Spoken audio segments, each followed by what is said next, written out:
Hi, I'm Eric Alegria, host of PoopDollarPodcast.com. I sit down with some of my friends and get their story. People from all walks of life with all different careers and backgrounds. And I find out what their journey was, their process, and any sort of advice they have for people that want to get in their field. This episode is with David Zasloff. He's a musician and stand-up comedian. He's traveled the world with his orchestra and his band and doing stand-up comedy, his struggles with sobriety, and him going to Cuba and filming a movie and smuggling it out of there. Yeah, we cover a wide range of different topics, and we have fun talking, and I hope you're entertained. And like and subscribe to the YouTube channel Poop Dollar, and we'll see you in the next video. Thank you. Are you comfortable in there? Yeah. Okay, nice. You're a big guy. I could be How tall are you? 6'2". 6'2"? Did you ever play any sports? Oh yeah. Yeah, what'd you play? Well, I played basketball. I grew up in the Bronx, and basketball was like gang war. Huh. It was do or die, and I was a big guy. And they liked to beat me up because I was Jewish, too. I was playing with the Irish kids. Oh, God, it was terrible. Oh, yeah. And then I switched to, I was big in handball. Big-time handball player. Nice. I won some championships. I played with Louis Russo. He was my first partner. Louis Russo was one of the world champions in the United States. Oh, okay. Great player. And the MacArthur brothers. Oh, man, it was some great times. Great handball players. Where'd you guys play? Just like at the local park, or? No, we had my parents joined this beach club in the Bronx with no beach. Lower middle class beach club. Big pools, but a lot of handball. My dad was a great handball player. And was he a big guy too? Not as big as me. Uh-huh. But he was a beautiful guy. Yeah? When you look at my dad, his body. Handsome guy? Gorgeous. Yeah? Well, look at me. Come on. No, he was a very, very well-built athlete. Played basketball, handball, switched to golf at one time, but then I got big into skiing. Really? Yeah. Skiing took me away, man. Skiing just took me out. It's a rush, huh? Yeah. The adrenaline going down. Yep. Mountain climbing, got big into the mountain climbing and wilderness stuff, and went to Alaska, lived in the woods for 4 months with a gun. Really? Yeah. When I was 20, 24, 25, something like that. Hitchhiked to Alaska with a gun. And from New York? No, I've been a wilderness guide for a while. Oh, okay. Skiing got me into the woods. Oh, okay.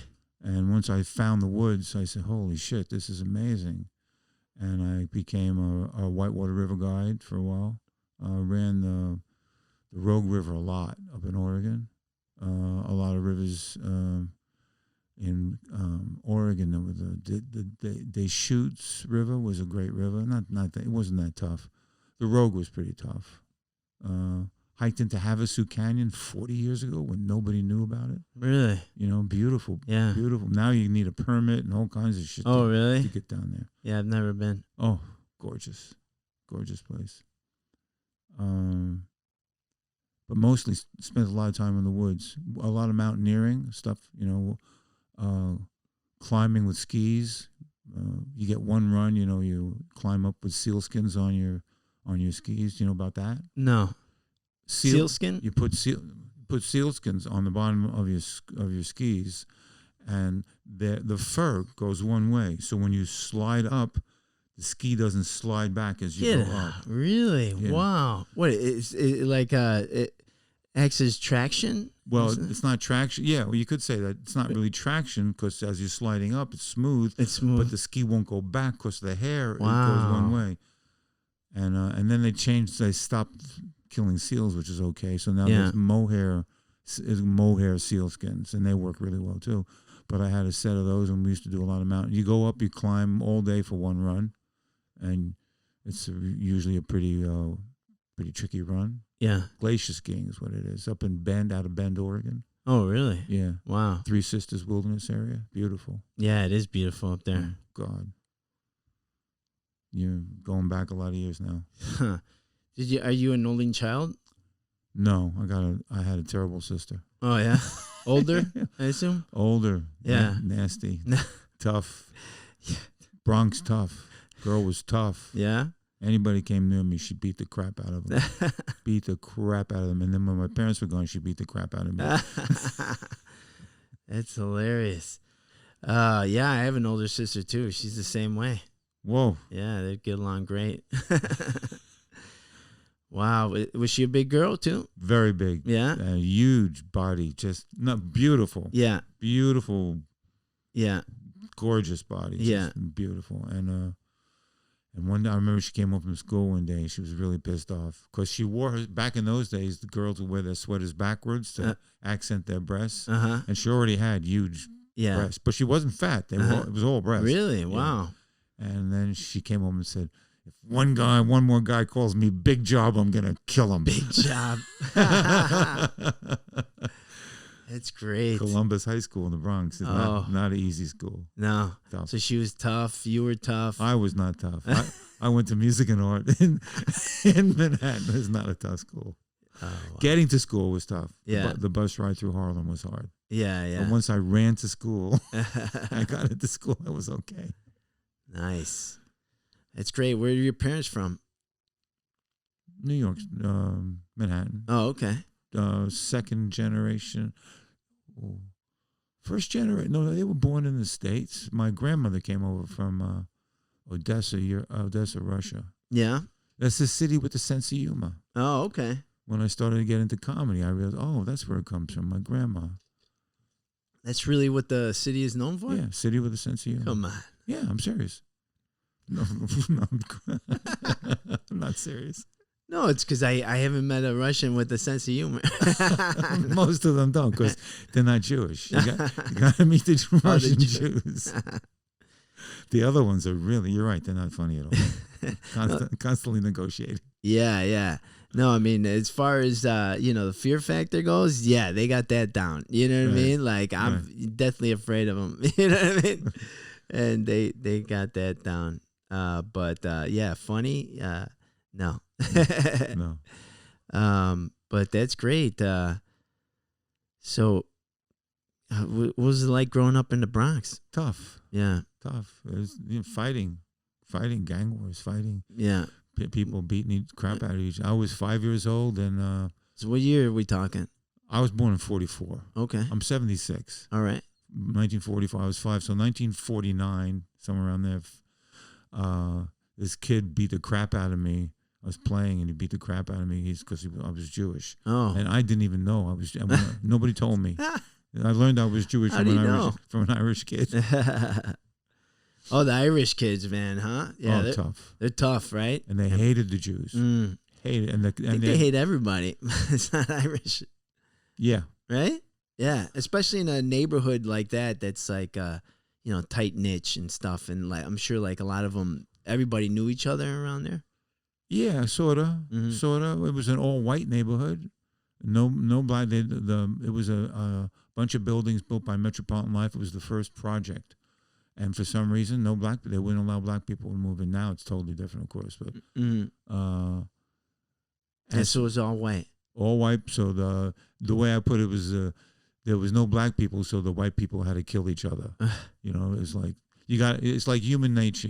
We got to beat up somebody. Yeah. Everybody's got, for some reason. I don't know why, but it's true. It's true. I think it's a rite of passage of being American. I think that. Every race that comes in, they have to give it to the new ones that come in, right. And then those new ones give it to the new ones that come in after them. Somehow. I think it's a rite of passage. Well, it's an American thing, and it's, because it's weird because, the Irish, they were discriminated against big time. I mean, they were, other white people were just like, no Irish, and they had signs, and they beat up on them, and they had really derogatory names for them, right? Yeah, Lenny Bruce had a great joke about that. He said there's one, he's a Puerto Rican guy, and there's And then there's Danny, he's an Irish guy, and there's this guy, and let's all get together and beat up the Polacks. That's hilarious. It's a great joke. Yeah, yeah, and that's another group that got discriminated against. You know, Everybody. the Polish. Yeah, no, everyone gets their turn.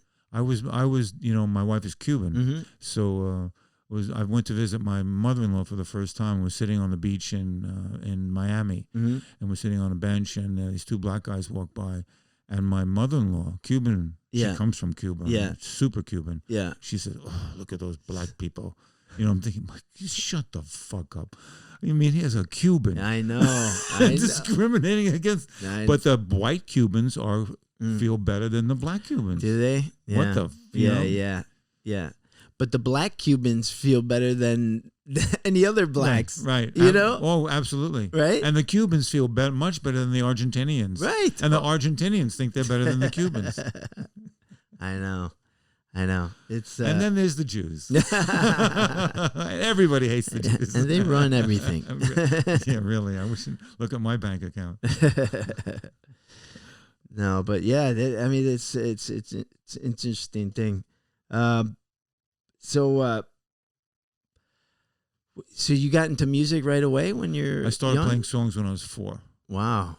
And my mom noticed I had some talent, and we were poor, and she saved her pennies to get me. She asked my father to put pictures of musical instruments on the wall when I was about 9. And he said, point to one. I pointed to a trumpet. He went to a pawn shop and got me a bugle. A porn shop? A pawn shop. Oh, okay. A hook shop. Yeah, all right. And he got me a bugle. And I played that bugle. I blew the piss out of it. Wow. And I became the bugler for the Boy Scouts, and I got some awards for the bugling. And then he got me a trumpet because he saw he could spend some more money on it. How'd you learn to play? They sent me for lessons, which I hated. I hated music theory because I didn't understand. I get it now, but there's a great story about Louis Armstrong. Someone said, "Hey, Louis, do you know any music theory?" And he said, "Yeah, but not enough to fuck up my music." Nah, that's great. Good story. Yeah. So, and then I went to music and art. I studied in grade school, junior high, got into music and art high school, which was a great school for budding musicians and artists. And then I switched to guitar, and so now I play everything. I learned I can pick up anything and play it. Wow. Yeah, it's just one of those things. Oh, and you just felt that early on? 4. Yeah. Writing a song, I remember. Wow. I remember doing it. It's amazing. And does any of your family, are they musically inclined? They were, but they went through the Depression, and they had to take care of business rather than play music and stuff like that. And I didn't care about money. I still don't, which is not so hip. But I made a decision to play music a long time ago. Wow. Yeah. And you haven't stopped since? Not really. I did a few other things. I got into the wilderness thing quite a bit because I got involved in Vermont. In Vermont, after skiing at night, we'd play guitars and banjos and stuff, and that was pretty cool. So I got into a lot of folk music and mountaineering. They seem to go together. I don't know how that happens. And then when I was in the woods, it was really hard. I really couldn't play, but it's been pretty consistent in my life. I did some other things, but I always had an instrument nearby. And now, of course, after the past 35 years, it's been a lot of music, a lot of comedy. I didn't know I was funny till late in life. I had no idea. I didn't know how to talk. Really? Yeah, I could play music, but I didn't know how to talk. What do you mean you didn't know how to talk? I didn't know how to communicate. You stuttered? No, I just didn't know what to say. I could play music. I could feel music, but I didn't know how to... You were real quiet? Except when I played trumpet. That was loud. Nice. Yeah, I bet. It was loud. Your neighbors hated you? Oh, they hated me from the word go. Really? I used to put the bugle out the window in the Bronx and wake everybody up in the morning. Really? Help get them to blow reveille, right? Oh, wow. The cops knew where I lived. Oh. Well. That's wild. So, because I see you, so you play the bugle. What else do you play? I play a lot of trumpet. Anything you could blow, pluck, beat on, whatever it is. Anything, bang, blow, pluck, whatever. Wow. Strum, I can play it. Yeah. Anything. I just choose a few things to play to specialize on because there's too many instruments. Like I picked up a saxophone. I played it right away. I said, this is too easy. I'm not going to deal with it. But I do play Japanese shakuhachi flute. And I think you've heard me play. That's that flute here. I might have put it in one of my bits. Oh, okay. Because I got a bunch of jokes about. There it is, right there. Oh, okay. That's the Japanese shakuhachi flute. Oh, wow. Yeah, shakuhachi in Japanese means sucking dick. Get out of here. I'm serious. I didn't know that. I didn't know that till. What, so they got a sense of humor? Not really. No. It's serious shit to them. Yeah. Yeah. Have you been to Japan? No, I wish someday I would like to go. I haven't been to Israel. Let me get to Israel first. I want to build. I play the shofar also. Jewish trumpet. Oh, okay. Have you heard that? No, never. It's a very, very spiritual. They played on the high holy days. Very, very. What's the word? Super Jewish. Yeah. It's one of the oldest instruments on the planet. King David used to dance naked in the streets to the sounds of drums and shofars. Oh, okay. Trumpets. They would play this wild, crazy music. Yeah. He would take off his clothes and dance like a lunatic just to show the people of Jerusalem. I think you might have moved that one. Yeah. Just to show the people. That's okay. I can see it's cool. I think I'm going to move this light on me a little bit. Go ahead. Keep talking. He would dance naked in the streets just to show the people in Jerusalem that they should live with abandon. And the best way to show them how to live with abandon was to strip naked and dance crazy. And Richard Gere did it in the movie about King David. And who knows if he did it correctly, whatever. But it was a great display of letting yourself be insane in public without fear of judgment. Wow. And then one day King David came home and his wife said to him, you got to cut that dancing out. You got to stop that. And that's when he left her. He said, fuck you. I'm going to dance. I'm going to dance. I need to move, honey. Do you dance? I'm a great dancer. Yeah? Yeah, I can't dance for real, but when I dance, my wife leaves the room. We were in Cuba, and we were in a nightclub. Nightclubs in Cuba start like 2 a.m. and you go home at like 8 a.m. Yeah. It's so cool. And it was a hip-hop nightclub in Cuba. And they were all dancing. And I said, I want to dance. And my wife's a great dancer. And we went on the dance floor, and I started dancing the way I dance. We cleared the dance floor. Everybody, who's that white guy dancing like that? That's hilarious. My wife was so embarrassed. I was having a good time, though. Fuck it. If you don't know how to dance, dance anyhow. Yeah. Just dance. Just dance. I'm with you on that. So I took my daughter. My daughter's 6.5. I took her to see my wife's Cuban band. My wife's piano player. And this great all-girl Cuban band playing for like 700 people downtown. And everybody's dancing. Yeah. Dancing like crazy. And my daughter's 3.5 years old. She jumps out of the stroller and runs up to people, starts dancing like a lunatic. And then she would dance with one person and get them to dance crazy. Yeah. Then she would run to somebody else. So pretty she had like 10 people dancing like crazy. And I'm watching this and I go, oh, fuck, my daughter's going to Burning Man. That's great. And she's 6 years old, you said? 6.5 now. Oh, yeah. Did she playing instruments? She's musical, but she seems to be more interested in dance, which is music to me. I mean, she loves to dance, and I dig it. Nice. Whatever she likes, we're with her. Yeah, that's cool. And so, tell me about when you grew up and you went to high school.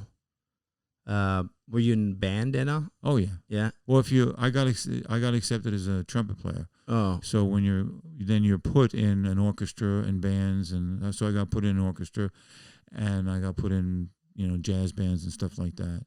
I wasn't I could play. I had a great ear. Yeah, but I wasn't a great player because I didn't understand the enormity of jazz. I didn't understand how free it was because I grew up in a very repressed household. And and it somewhere along the line, I began to. I was watching a clarinet player, my friend Stanley Schwartz, whose name I still remember. He turned out to be. He was playing clarinet, and he started to improvise in grade school. And I'm sitting in the audience. I'm saying, "Where the fuck are those notes coming from? How is he doing? He's not playing the melody. Where is he? How does he? Brilliant!" But I couldn't figure it out in my own head. And I didn't like reading, but I loved to blow. I loved just playing. And then one day, somehow, I think it was my first divorce that shocked me so much. It just blew my head out off the roof. And I also started doing drugs around then. Maybe it was the drugs. I don't know. But somehow I got to understand that jazz is just fucking unbelievable. Really? That you could go anywhere. And you need a good ear. I mean, you need to know some theory. You need to know some idea where the key is and what's going on. But basically, the enormity of invention is phenomenal. One note, all you know is the note you're playing until you play the next note, and that's jazz right there. That's cool. You just don't know. Yeah. You just have to be honest about who you are. Yeah. That's a trip. That is a trip. I didn't know about that either. You know, I was always busy trying to be my dad or somebody else, and that shit don't work. So so were your parents? They seemed like they were supportive since they're the ones that got you started in it. You'd think that, but nothing was ever good enough for my dad. Nothing was. My mom was very supportive, but my mom was loaded with self-loathing. Her dad taught her she was ugly and stupid. She was beautiful and brilliant. Oh, wow. And she thought she was ugly and stupid. So I got to learn how to be self-loathing by just watching her. Wow. You know? And my dad was a monster. Yeah. He was not supportive. Nothing was good enough. I couldn't tie my shoe right. Oh, wow. Nothing was good enough. So I started running away when I was 5. Oh, Jesus. 5 or 6. And I finally got away a little bit later, but I had to get away from him. Yeah. It was terrible. Oh, wow. It was brutal. Well, that's the ideology of addiction is not feeling good enough. Oh, okay. You know, just why are people addicts? Because they feel unworthy. Oh, okay. I was a perfect candidate. So that's one of the reasons drugs did so much damage. At what age did you start drugs? I started everything late. I got laid late. Everything was late. You know, I started drugs when I was 24, something like that. Drugs scared me when I was going to school. You know, people died in my school from drugs. Yeah. So that I didn't do that. And then I quit, and then I got into it once in my first divorce.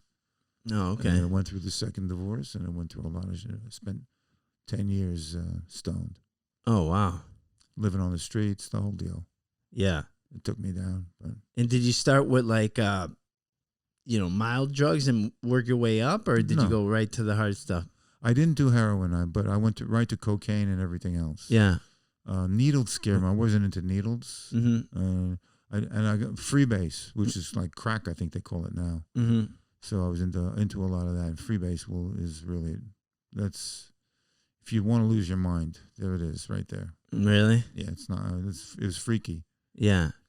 So it's basically cocaine in rock form, and you smoke it? It was smoked. Yeah, it was more like a paste. We put it in, I don't know how they do it nowadays, but we put it in 150 proof rum in a pipe, and you inhale the smoke. You light the paste, and then you inhale the paste, and there's some water. I think there was water. So the rum makes it pasty? No, it was a paste. Oh, okay. And you put it in a pipe? In a pipe, and then you light it, and where did the rum come in? I can't remember where the rum came in from. Somehow the rum was in there. 150 proof rum, I remember that. And then you inhale it's a huge white cloud in a bottle. It looked like something from a high school chemistry class. Wow. And you inhale that, and my mind just fucking flipped out. It disappeared. Yeah. I looked at the sky. I said, "Holy shit! All there is the sky. That's it." Oh, wow. I remember how scary it was. And then I stopped doing that. It was too much. So I just stayed with cocaine. Cocaine was. This was what, the 70s? Yeah. Yeah. Pretty much. Mm-hmm. Into the 80s. Yeah. But Stoned a lot. Yeah. All day. All day. The whole day.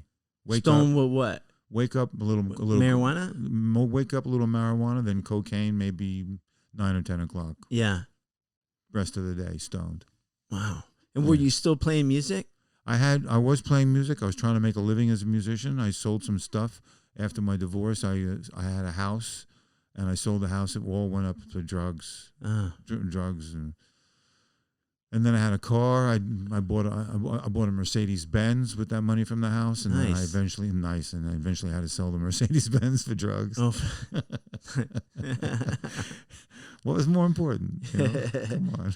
Man, so did you party by yourself, or were you partying with people? Or I partied a little with other people, but mostly I always like to be alone, and that's not healthy either. Yeah. You know? But then when I was playing music, I was hanging out with other people, and they were all stoned too. So it was a thing to do. It was the hip thing to do. Period. It wasn't looked upon as being a bad thing. We knew it was illegal, but everybody did it. Yeah. So there I was, right in the center of it. Nice. Yeah. Yeah. And did somebody turn you on to that, or did you just discover that? I got divorced and I was crushed. I was suicidal, and a woman who was really pissed off that I married somebody else. And when my wife left, she came by about 2 weeks later with a Mercedes Benz and a trunk full of coke. And there you go. Wait, this lady that she was interested in you? Oh, of course. Oh, nice. Yeah. She drove a long way with that Mercedes to get to my house. She heard I was divorced. She drove over right away. It's great, man. Yeah. I mean, being a musician, and like you said, you're a handsome guy. You could have picked up girls just, without having that skill, but as a musician, they get a lot of. Yeah, we did. Yeah. We did. It was part of the deal. Yeah. It's not necessarily good, it was just, and back then, this is before herpes. I'm talking herpes didn't come in yet.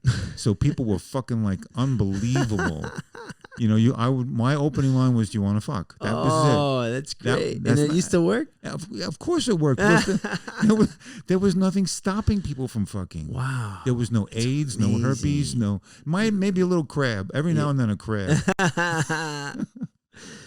That is great. No worries. Man. No worries. Dude, so everyone was just banging. Fucking whenever you want. It was just like, yeah, it's a dream world. Yeah. I understand it's a little bit like that in some places in our society. I hear some stories that people don't seem to care about what's going on. Yeah. But back then it was okay to not care because there was nothing. Yeah. That's great. Yeah, it was an amazing time. It's amazing. I was running a jazz club at the time, and I was the booker, the trumpet player, the piano player, the flute player, the comedian. I was everything, so it was easy to have. Sex was not a problem. Oh yeah, dude, they were throwing it at you. Absolutely, right? A couple of people were really pissed off at me. That's hilarious. Oh man, that's wild. And wow. So when'd you move out? How old were you? Out where? Like on your own. I left when I was 17. I left. I found Vermont, and I found a ski lodge, and by then I was a pretty good skier. And they asked me to be a ski instructor. I was one of the first Jewish ski instructors in Vermont. There were a few of us. I knew the other two. And those guys get a lot of action too, right? Absolutely.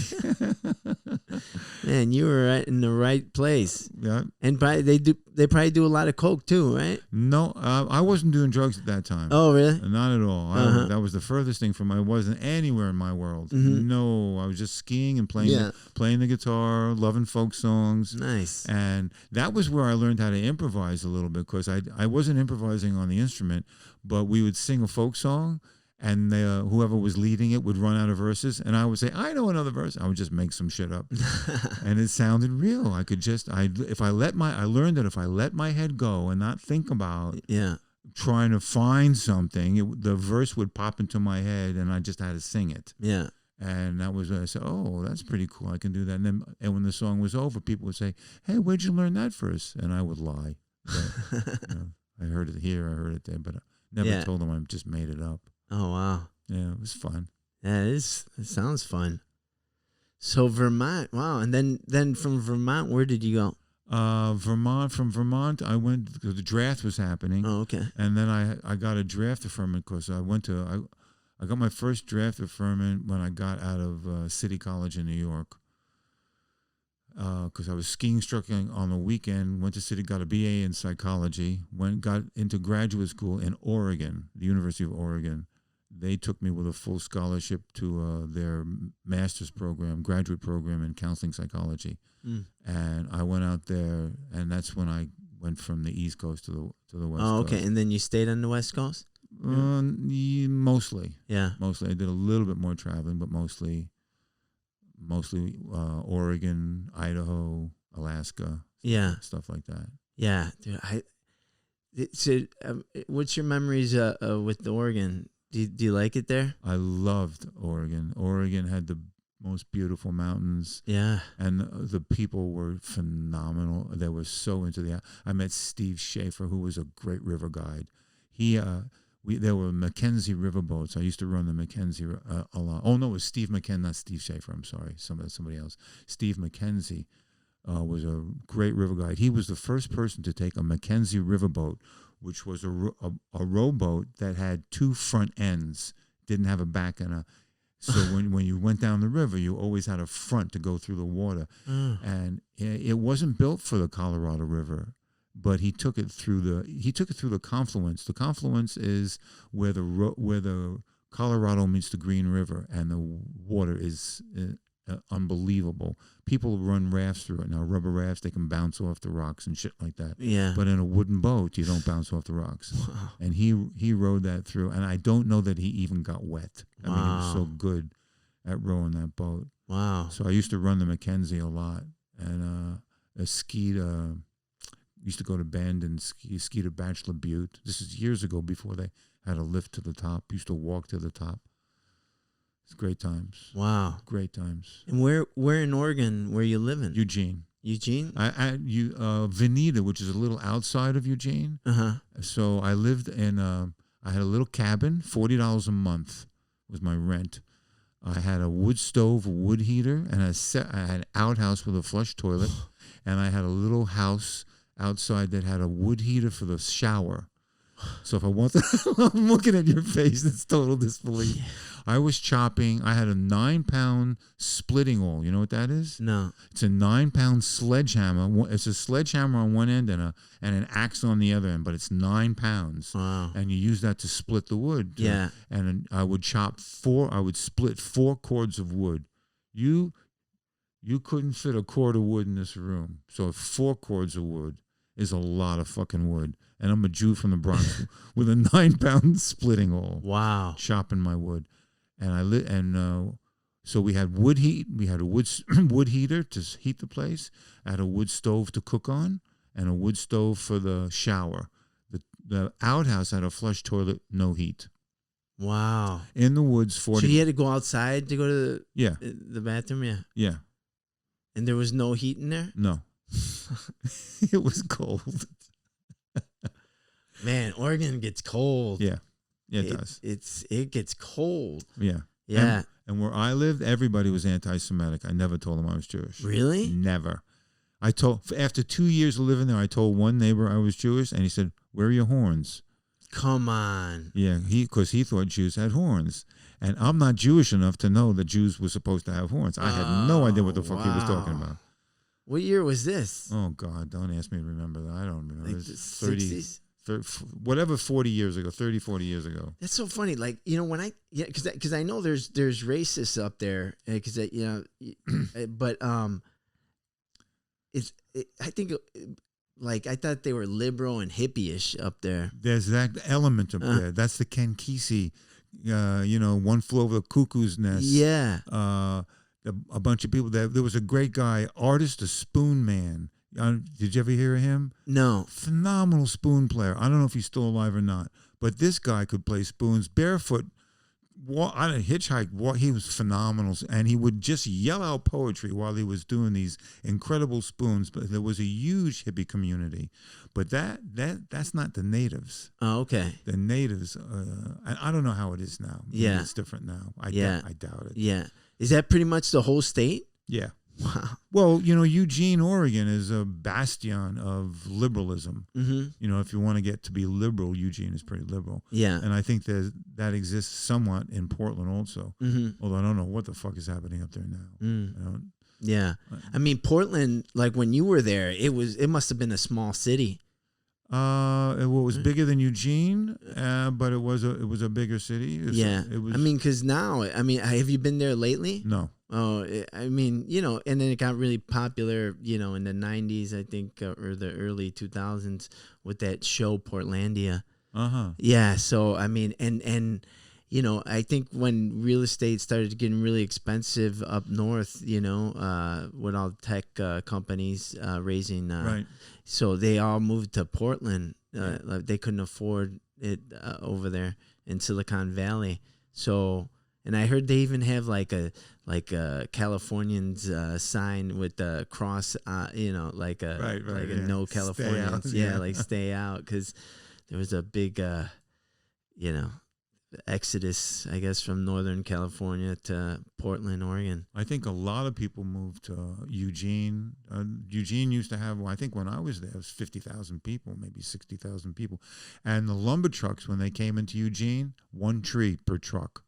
The trees was so big. Yeah. All you could get. Now there's like 15 trees on a truck. Really? But when I was there, 1 tree could fill a whole truck. Because they were so old and they're so big. Big. Yeah. Yeah.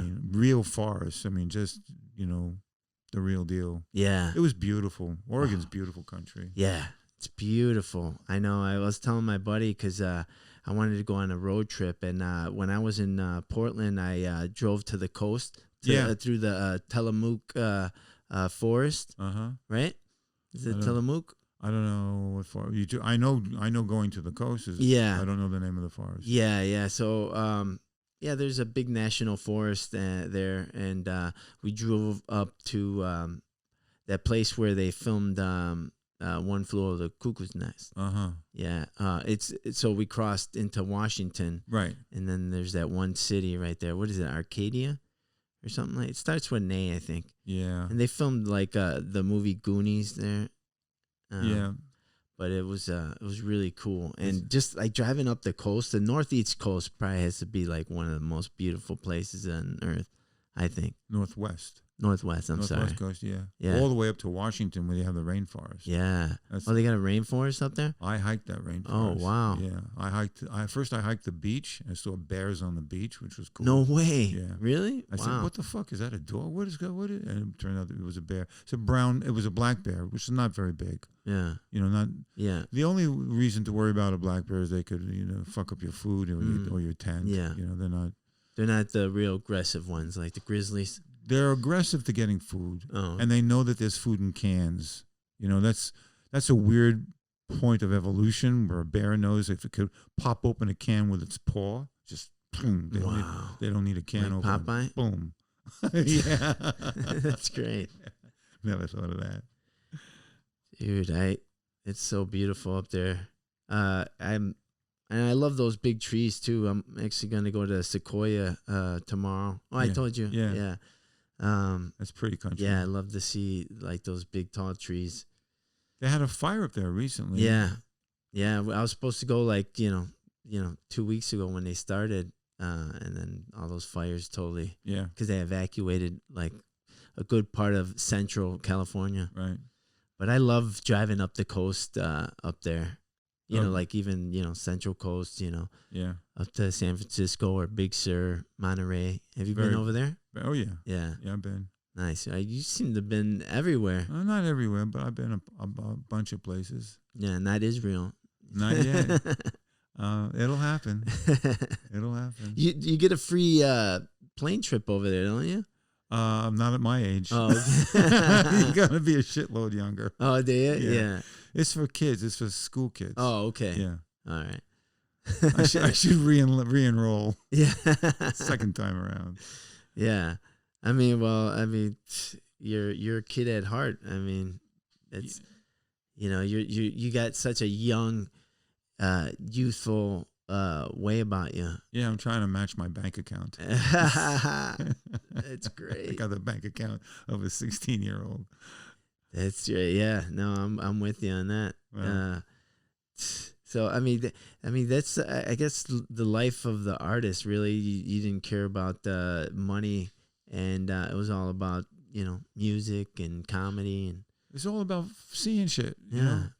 Wow, look at that. Wow, look at that. Oh, I mean, and I don't mean, like to be distracted, but, Mhm. in a really in-depth, I mean, not many people, I made a decision when I was 25 to walk into the woods of Alaska to see if I could survive. I mean, that's not something to take lightly, No. but I didn't think it was going to get me into any trouble because I didn't realize the kind of trouble it could get me into.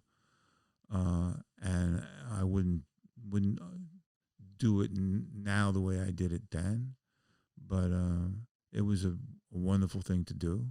But I've always been that way. I've always been that sounds like not just exciting, but it sounds like I need to know what that is. Yeah, you're curious. I want to know what that is. Yeah. Can I survive can I survive in the woods? Do I need a grocery store? Can I don't want to, can I live? Can I take care of myself? Yeah. In this fucking universe that we live in. Yeah. And how huge the universe is. Yeah. It's unfathomable. Nobody knows how big it is. Nope. Some people think they know, but they don't know. Yeah. You believe in aliens? I think it's good chance somebody's out there. I mean, it's pretty big. So. Yeah. Right. But I don't let my belief in aliens, whether or not that exists, discount the enormity of the miracle that we are. That is the most amazing thing, that we are actually sitting here talking, looking at each other, and having a conversation. Yeah. Language that we're alive. How the fuck did that happen? I don't believe any of the shit I've been told. Yeah. Right. That don't make any sense to me at all. And those people sound crazy to me now. I mean, what'd they tell you? No, 6,000 years old. The planet's. Are you kidding me? Yeah. No. Right. You got to change your attitude, folks. Yeah. When I hear politicians talking about evolution as if it doesn't exist, I don't know that I can believe in that. I said, what the fuck is your problem? Who are you listening to? Yeah. They just want to get re-voted into something because they think most people don't believe in evolution, and most people don't. And to me, it's not a problem. It's just the way it is, but it's not accurate. Mm-hmm. Science. Yeah. So you think we came from monkeys? I don't know if we came from monkeys, but we certainly came from something that looked like a monkey. Yeah. Because we're still, we are as close to a chimpanzee as you can get genetically. Mm-hmm. And you know what? I think they're smarter. Could be. Could be. They might not want to live where we live. I know I wouldn't want to live where they live. Yeah. They're geared for that shit. I'm not. I want a raincoat. Yeah, it's interesting. Did you hear the theory of, that we're like tree people, and then we came down, and then we started eating mushrooms, and then our brains expanded? That's possible. Yeah. I know when I did mushrooms, my brain expanded. Yeah. I saw Jesus. Oh yeah, you got the good stuff, or you took the right amount. Right? Yeah. That's funny. They do say that you take a certain amount. It's the God dosage or whatnot, or Jesus dosage. Yeah, that's cool, man. Do you still do them? Do what? Mushrooms? No, I don't do any drugs anymore. Oh, okay. I've been clean 40 years. Oh, okay. 37 years. 37 years? Yeah. Wow, man. Yeah. Congratulations. Yeah, I don't touch that stuff. Wow, that's amazing. I did a lot. I nearly died twice. So I am. Yeah. So you got it all out of your system. Got it out. Did it. Loved, enjoyed it to a point. Yeah. And then it was time to stop because I didn't want to die. Yeah. Yeah. And do you think it was your personality that, because some people could take drugs here now and then and, put it away, or this and that. And, what made you go so hardcore? Drugs stop my negative thinking. As soon as I take a drug, I know I stop thinking I'm not good enough. I'm okay. It's a typical story for most people. They drink a little alcohol. Oh, now I can dance. Now I can talk to that girl. Yeah. I have the courage because I'm no longer thinking I'm not good enough. That girl's too good for me. I need a drink. No, I don't need that anymore.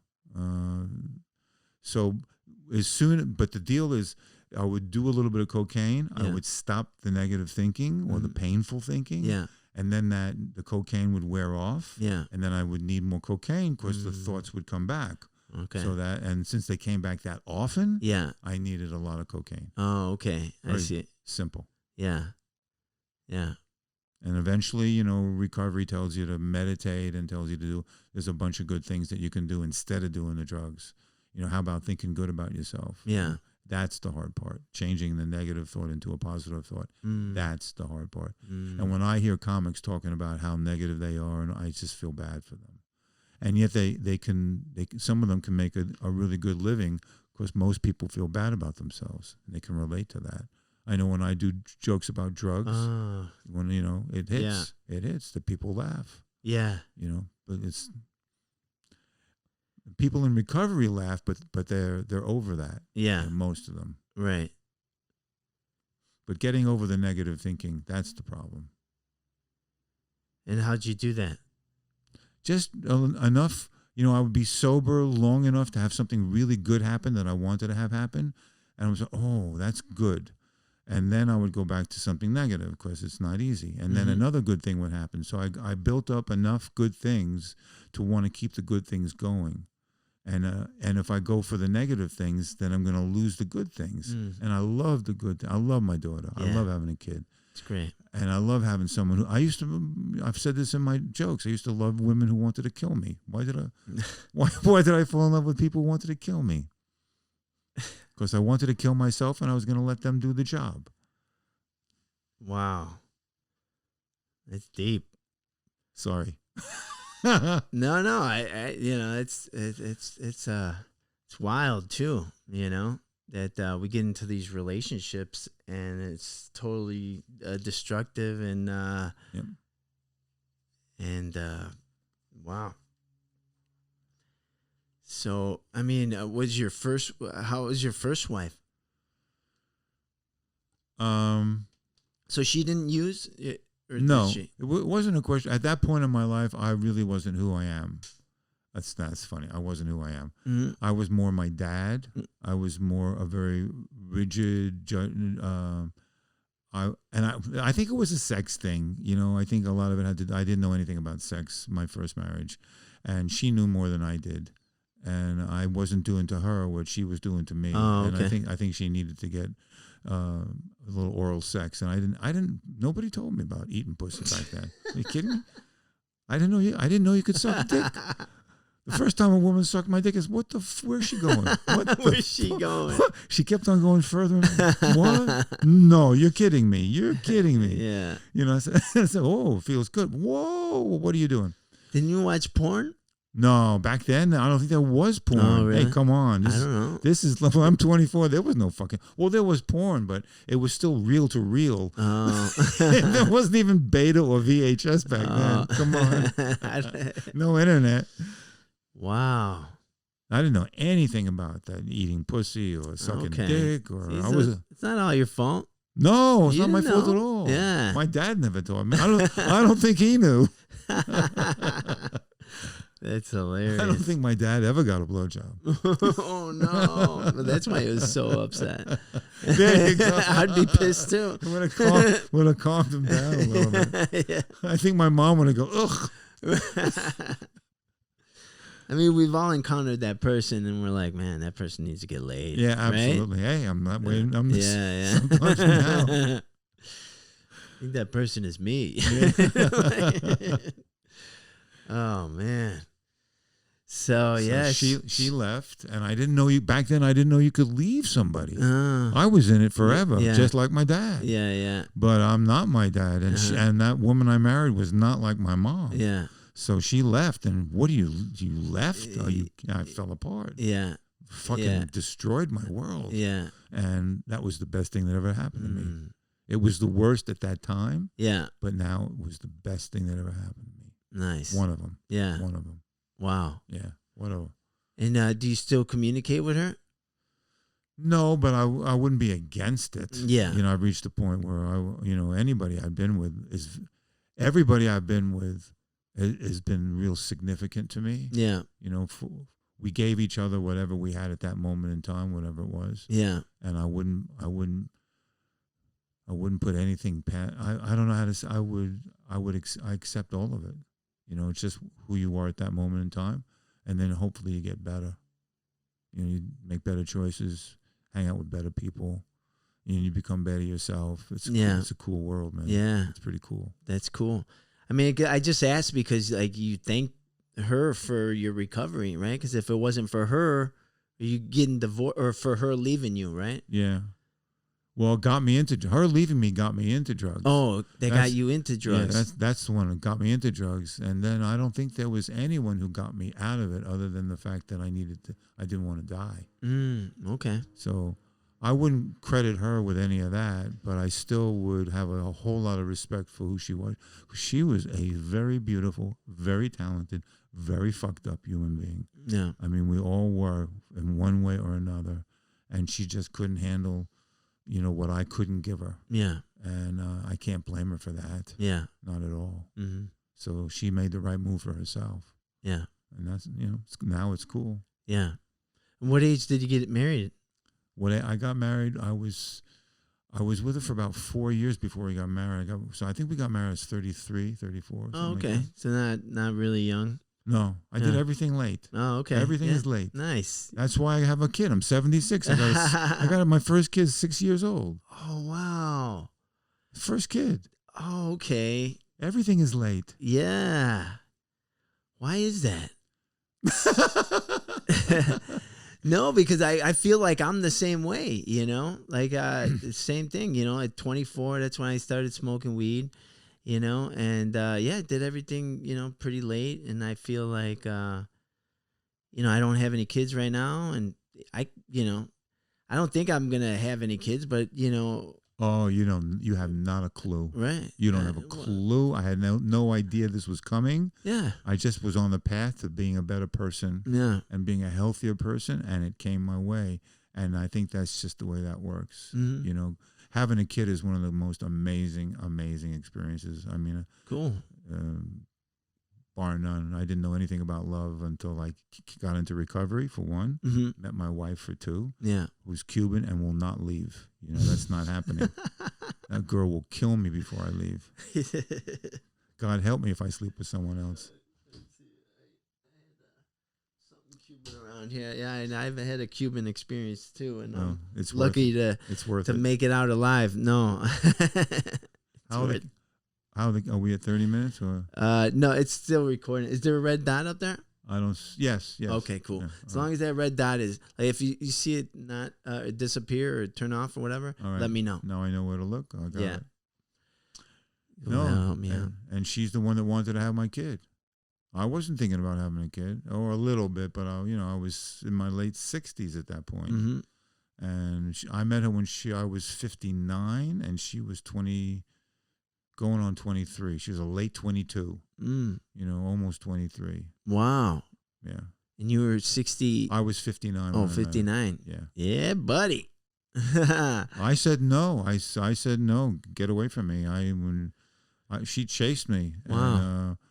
And I said no. And then finally I said, okay, let's go on a date. She came to one of my gigs. And we went out, we had coffee, and we've been together ever since. First night, I was so blown away by who she was. Wow. Not that she was 22 or 23 or 40 or whatever. She was just amazing. And where'd you meet her? I was doing comedy. Did a comedy show. Oh, you met her at a comedy show? Yeah, I was very dirty that night. She loved my sense of humor. And then I played the Japanese flute, and I was tonguing. And she's a musician, and I was scatting and playing the flute at the same time. Oh. You know what scatting is? No. Tongue, scat singing. Oh, okay. Oh, yeah. So I'm playing the flute and scatting at the same time. Oh, okay. And it freaked her out. Ah. And after the show, the producer said, Wendy Hammer. You know Wendy Hammer? Sounds familiar. She books a lot. She's Tasty Words. That's her show. Okay. She introduced me. she said someone would like to meet you, and it was this woman who was just gorgeous, and then I found out she was 22 and she was Cuban and she liked older men. Mm. And I said no, because I had already dated a younger woman. I didn't want to do it again. Yeah. And then we went out and we went on one date and we've been together 17 years. Wow. It's great. You can't think about age or age differences when it comes to who you're supposed to be with. Mm-hmm. You know, people, oh, you robbed the cradle, you this, go fuck yourself. Yeah. You know, what works, whatever works. Hey, you're not, I mean, you guys are happily married. Yes. You know, you have a kid together. There's just absolutely nothing wrong. And I mean, it's like, yeah. she's a great mom, too. Yeah. Great mom. Nice. Our mom is a great mom. Yeah. Yeah. So it's phenomenal to have and I'm glad, because I couldn't raise my daughter by myself. I know, God bless the people that are able to raise a kid by themselves. Yeah. I can't imagine. Yeah. Because it's a lot. Yeah. It's a lot of work.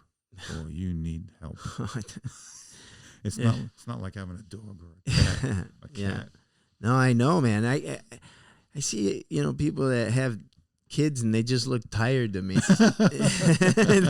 And I get it, man. Like, believe me, like, you know, I'm an uncle, you know, I have, 9 nieces and nephews, and, you know, I see my brothers and sisters with them. Did it turn out? Okay, cool. And I see them with them, and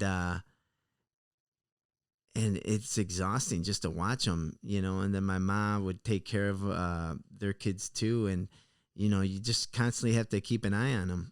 So yeah, it's like it's yeah. No, props to you guys for. It's a lot of work. I'm tired.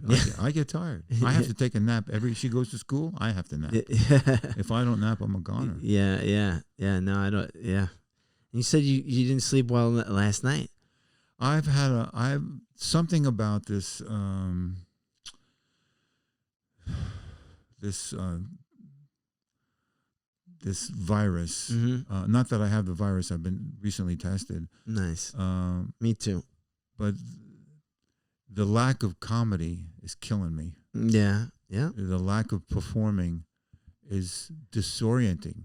It is. And I didn't get that until recently. I've been doing fine until about maybe a week ago, week and a half. It's just something was coming. A sense of pointlessness, or a sense of what the fuck, you know. A sense of dismay is hit me, and it's debilitating, because I've always been so energetic and energized, and I want to write that, I want to write this, I got to do that, I got to do this, I want to do this, I want to do that. And now those things are still there, but there's a lack of actually doing it. But at the same time I say that, I'm writing a book, I'm practicing my instruments. I mean, it's not like I'm doing nothing. I'm still generating, because I got to reinvent myself, because I don't have the money to take care of myself without doing something. You know, I have friends who have enough money, they don't have to work the rest of their lives. And I don't think they're in a good position. You know, I wouldn't recommend that. Mm-hmm. So I'm doing a lot of stuff, but I'm just not doing and the lack of performing is just, I've done a bunch of Zoom shows and I've learned they're good. I'm good. Really? I'm good at it. I've learned how to do that. I've learned how the timing, and I've learned you have to unmute the audience, and of course comics have to hear the laughter. Yeah. And you can't just have a dead airspace and nothing. So I'm good at it. I like it. It's not near what we do normally, but it's better than nothing. Yeah. No, I mean, that's something that regular people don't understand about comedians, is that we constantly have to be on stage. And, this, a break is good every now and again, but like, I've never gone this long without being on stage, and us comics, I mean, we're not good, not being on stage, like this long. And I understand completely what you're saying. And that's why I'm just trying to express to everyone else that don't know about stand-up comedians, that we need to be on stage, at least, 5 times a week. Yeah. 5 times a day. Yeah. Yeah, just out doing Yeah. that, commingling with other people. Yeah. I'm loving having Yeah. the fact that this is happening. This is Yeah. so cool. I'm out of the house. We're talking. Yeah. We're relating, and it's good for I my think brain. so. Yeah. No, absolutely. And, I was, really happy you agreed to do this because, I've talked to some comics and, they don't want to do the face-to-face thing. And I don't want to do the Zoom calling, through an interview. It's just, this is a lot more personal, Way better. Yeah, way better. I understand it, but, it's on the other hand, you got to take a step forward and start living a somewhat normal life again, don't you think? I think so. I think the mask thing is a little crazy to me. When I walk in them, I go for walks every day, and when I walk, I don't wear a mask because I don't see the danger in that. But I go to a grocery store, I'm wearing a mask. Yeah, sure. You're in public. That's it. Right? You're in clothes. I totally see it. Yeah, but when you're out, or when you're driving, no, right? I see people in their car with a mask, and then I'm thinking, well, maybe they're thinking the germ is going to come in through the air conditioner unit. It's going to attack them in the car. I don't know what they're thinking. Yeah. But I'm not going to wear it in the car. As soon as I take my kid to school, I have to wear a mask. As soon as I turn around, I take the mask off. Yeah. I don't want that. I don't want when I'm on my bike. I don't want to be wearing a mask. I want to be in the air. Yeah. I'm an animal. Sure. I like breathing. Yeah. Breathing is fun. It's crazy. And have you ever experienced anything like what happened when we started the shutdown with the supermarkets like being all scarce, and they didn't have there was empty shelves and that hysteria, and then people like collecting all the toilet paper. Have you ever gone through anything like that? Never. The only thing that I ever happened was the first gas shortage in the 70s. When gas went from 25-30 cents a gallon, this is a long time ago, to over $1 a gallon. The lines were long, and they said there's a gas shortage. There's never been a fucking gas shortage. The only thing is the price has gone up, but there's never been. Really? Think about it. You're always able to get gas. Yeah. You just have to either wait or pay more. Right. But it's never a gas shortage. Is you go to the gas station and there's no gas. Right. Yeah. That's a shortage. We've never had that. Yeah. There's always gas. Right. So somebody's fucking around with the money. It's like the law of supply and demand. Yeah. What was the law was the price changes if there's a lot of it and the demand is low, then the price goes down. If there's not a lot, if there's not a lot of whatever it is, and a lot of people want it, and the price goes up, someone fucked that law completely, and they say, and the new law is fuck you. That's the new law. Yeah, man. What'd you think about that when you walked into the supermarkets and they had empty shelves and everything like that? Weird. Just I have never bought. Normally I would go and I'd spend $20, $25, but that was amazing. And I shop in Glendale, so it's all the stores that I go to are Armenian, and they don't know how to push their carts. They don't. What do you mean they don't know how to push their carts? They don't care where they stop wherever they want to stop. They go when they want to go. Double park their carts, right, just like their BMWs. It's crazy. It's crazy. Well, Buddy, what the hurry? Come on, I need to get. I need bananas. Right. And then I'm in it's called Essen Super King Market, which I love. I love the Super King Market in Glendale. I've been there. Not the one in Glendale. They have one in Van Nuys. Yeah, my mom loves it too. I love it. Yeah, it's super cheap. Right. Yeah, it's owned by Armenians, right? I don't doubt it. Yeah. I don't doubt it.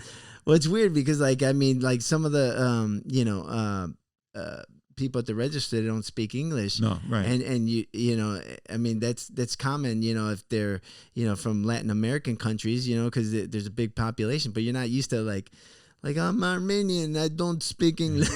like they're right off the boat, it's funny. When I pull up, they start talking, because I look Armenian. Yeah. They start talking Armenian. I say, no English. And then they don't like English. it. Yeah, they don't like me anymore. Yeah, English. Yeah. So I'm in the Armenian market, and the line is there's like 15 cashiers, and the line is like 2 hours. Yeah. I swear to God. It was that, in the beginning, it was that bad. Yeah. So I'm in line, and then I think, if I go over here, maybe I do it faster. So I get to another line just as bad. So I circle back around, and the one guy who I was talking to in that line, he lets me in. The only guy in the store who would let me in. Oh, okay. So now I'm cool, and we're talking, and he turns out to be the only other Jew in the room.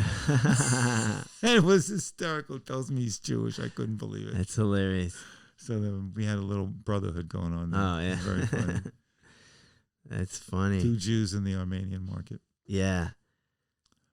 Well, the Armenians are very Jewish. Are they? Cubans are very Jewish. Are they? Yeah. Cubans are known as the Jews of the Caribbean. Oh, okay. I didn't know that. I didn't know that. There were a lot of Jewish pirates from out in Jamaica and Cuba. Oh, really? Years ago, the Jews were pirates. Their boats were called Jerusalem, the Torah. These were all pirate ships. Oh, wow. Yeah. Yeah, the Jews are tough. Nice. Yeah. You think they named their inner tubes? This is the holy shit, we're going down. The flotilla. Yeah, the flotilla. This is my little friend. Okay. That's cool, man. And you've been to Cuba. Yeah. And did you perform there at all? No, we went there. My wife, through a friend of mine, my wife got a gig as I guess you could say the associate producer, right-hand person to make a movie in Old Havana. It was an anti-Castro movie that we filmed in Cuba. This is 8 or 9 years ago, when had they caught us, I wouldn't be here. Yeah. I bet. We snuck into Cuba. Jesus. And we made this. The balls on this guy. We made this movie, and it was terrifying. Jesus. And I did get to play trumpet in Cuba. Yeah, that's cool. I was terrified while I was there. Mm. And we were walking around one day in the tourist area, and there was a band playing. Yeah. Cool. So we sit, and the band goes on a break, and they come over to sell their CDs, just the way I do when I was in my band, sell CDs to the audience. We bought some CDs, and my wife said, "Did I play trumpet?" Within a minute, they had a trumpet for me to play.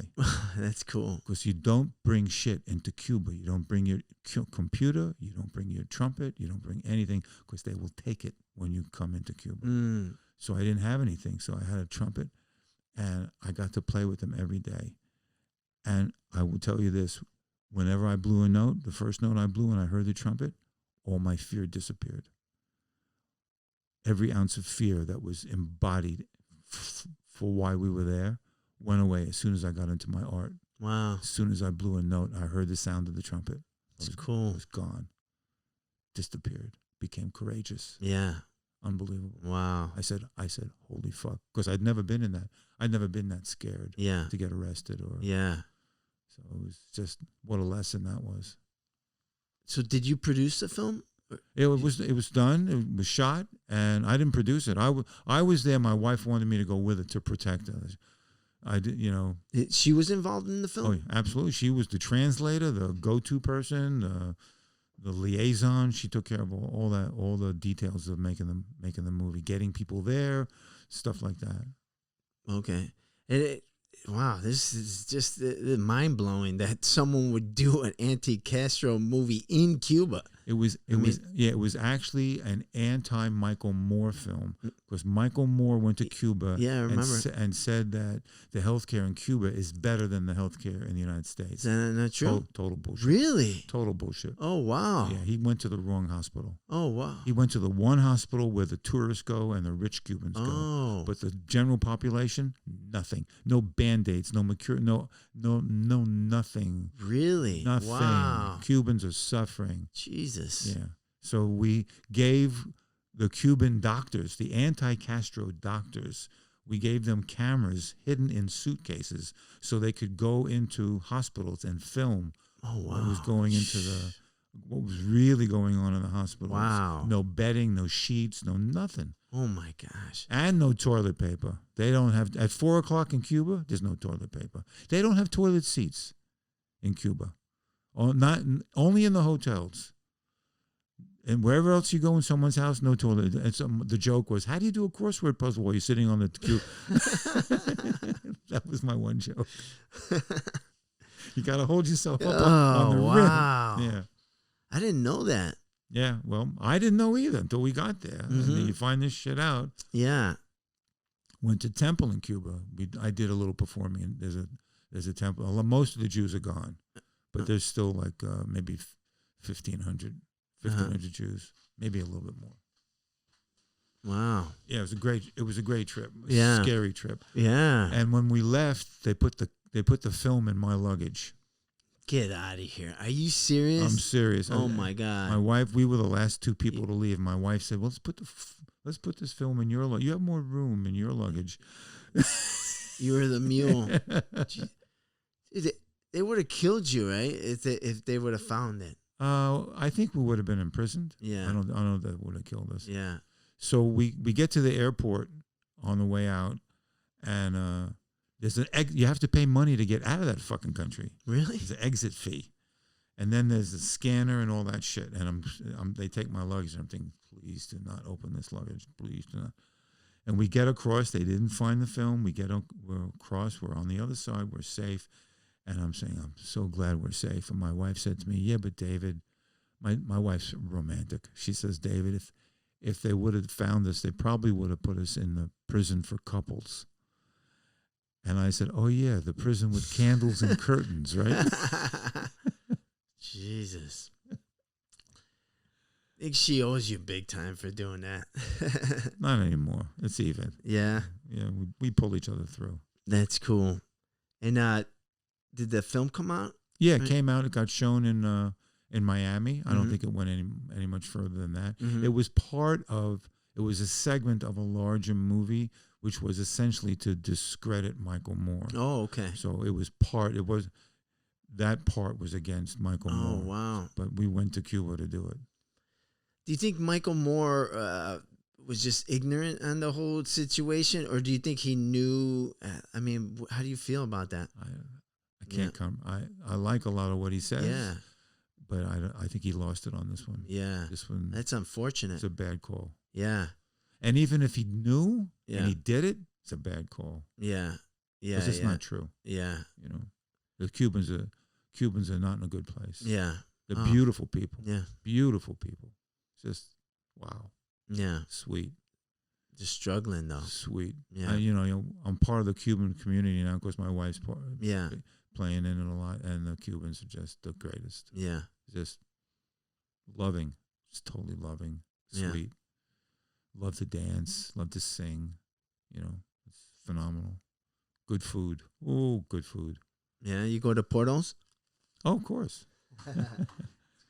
I'm just gonna fix this camera. Turn it down. Keep talking. Pork. I'm a pork-eating Jew. That's in my act, right? Except when I do temples.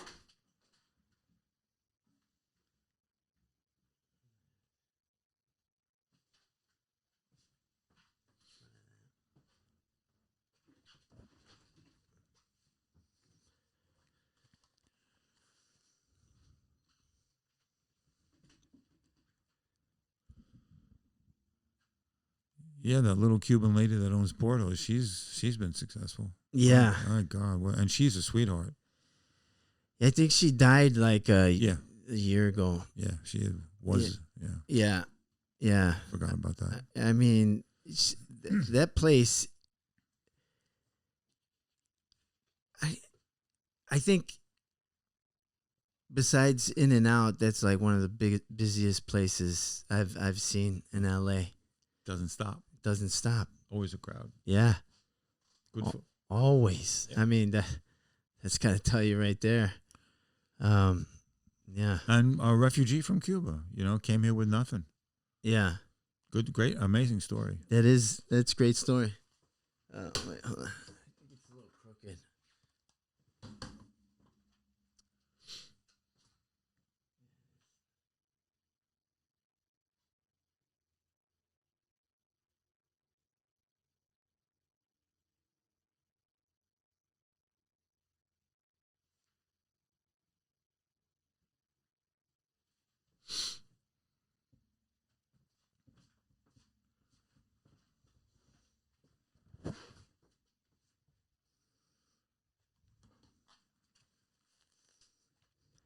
Cool. So so where did you go after college? Did you finish?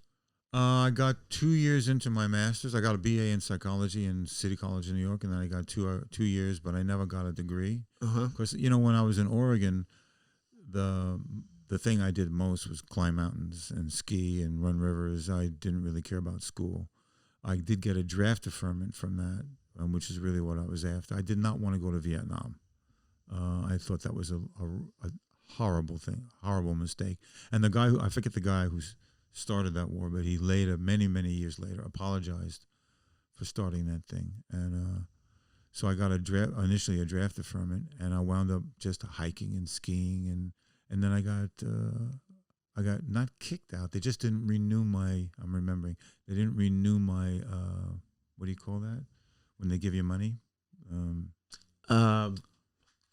Tuition? No, they like. A scholarship. Oh, a scholarship? I had a scholarship. Oh, because you got a scholarship to go there. Yeah. And they didn't renew your scholarship. Right. So you're like, I'm out of here. I didn't go to class. Right. I convinced them I was smart enough to not have to go to class. So they left me on my own because they thought I could do it. And I didn't, because I loved being in the woods. I loved hiking. Loved skiing. You still hike right now? Not so much anymore. Yeah. My career is pretty important to me, and writing is important. And I really haven't made enough money to take any time off. Well, you can hike in L.A. Yeah, I used to run to the top of Griffith Park every day, the long run, to the top of Mount Hollywood. Yeah, down by the Greek Theater. Yeah, past the tennis courts and up that steep ridge. I used to run that whole thing. Wow, with 10-pound weights. Get out of here. Yeah, in the summertime. Jesus. Yeah, no, it's a tough trail. Yeah, great trail. Yeah, it is a great trail. Yeah, I love that park. Mm-hmm. I used to run there a lot. I don't run there anymore. Mm-hmm. And I never run on concrete. I always run on dirt. That's why my knees are still working. Oh, okay. People who run on... So dirt's bad for the knees? Dirt is good for your knees. Oh, dirt is good. Dirt is good. Concrete. Yeah. Dirt, good. Concrete, bad. Concrete's great for tires. Oh, okay. That's great. No, I'm not a big runner, but I like hiking, and I go up to Runyon over there. Oh, it's great. Yeah, and then there's a state park close to over here in Culver City that I like to go to. Yeah, it's important to go out and hike. And yeah, I like that a lot. Yeah, I've hiked most of the wilderness areas in America. Did a shitload of that. I discovered there was no wilderness in America. All these parks they're not really wilderness. When I went to Alaska, I found some wilderness. And a lot of mosquitoes. Oh man, I hate mosquitoes. It's one thing I love about California is like they don't have mosquitoes. Not where I live. Really? My house is loaded. We just bought one of those mosquito things, a mosquito light with that attracts the mosquitoes. And and I'm sitting in my office and I'm focused on my work, and all of a sudden, and I'm going, good. Get that mosquito. Yeah. Oh man, I hate them. Yeah. Have you noticed the ants are really small this year?